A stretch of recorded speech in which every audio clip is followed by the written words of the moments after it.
One of the first steps into lucid dreaming regularly is to be able to remember your dreams. Without that, you won't even know that a dream happened, let alone if it was lucid or not. Dream recall is the foundation to any lucid dreaming practice, and I'll show you exactly how to use a dream journal and what to look for in your dreams. I'm Kyle, and this is Discover Lucidity. Let's get into it.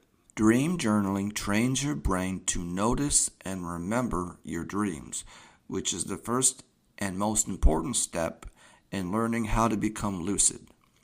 One study found that people who kept a dream journal recalled significantly more dreams after just 1 week compared to those who didn't, and there are other studies that share similar findings. Here's how to start. Acquire a journal and keep it next to your bed. The journal can be a simple notebook with a pen or pencil, or I've heard some people use voice recorders or use mobile phones to annotate their dreams.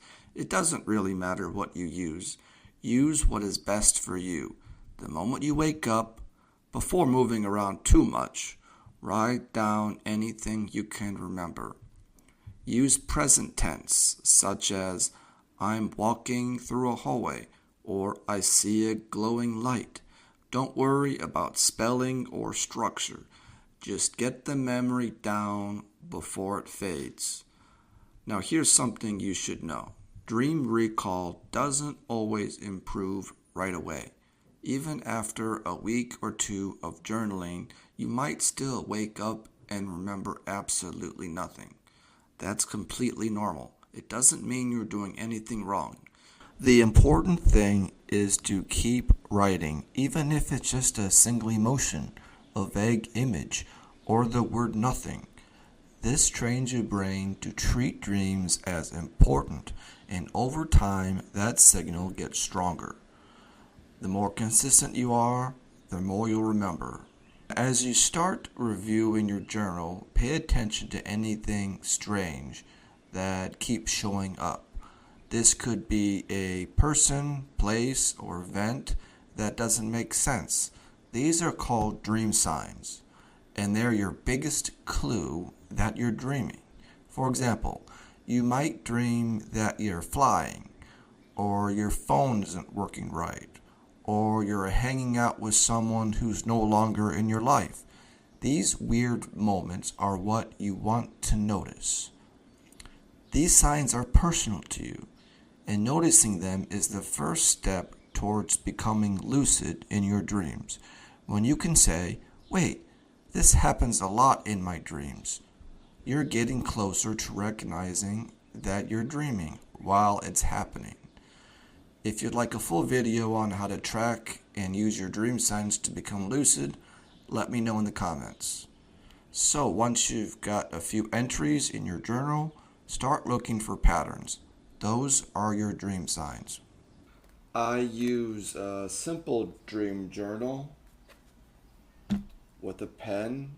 I've tried using my phone, but it just doesn't work well for me. And a common dream sign that I experience is a sense of weightlessness. For example, I would jump high and then start floating and then drift down. And once I noticed in my dream that I can jump really high and start kind of like flying and then come down, I realize sometimes that I must be dreaming. Start your dream journal tonight, even if it's just a word, whatever you can remember. If you can't remember what dream you had, then just write down cannot remember, and then that's okay. And if you noticed any weird patterns in your dream signs, please let me know in the comments. I'd like to know what kinds of things that you see that are unusual. Thanks for watching this episode of Discover Lucidity. I'm Kyle, and I'll see you in the next video.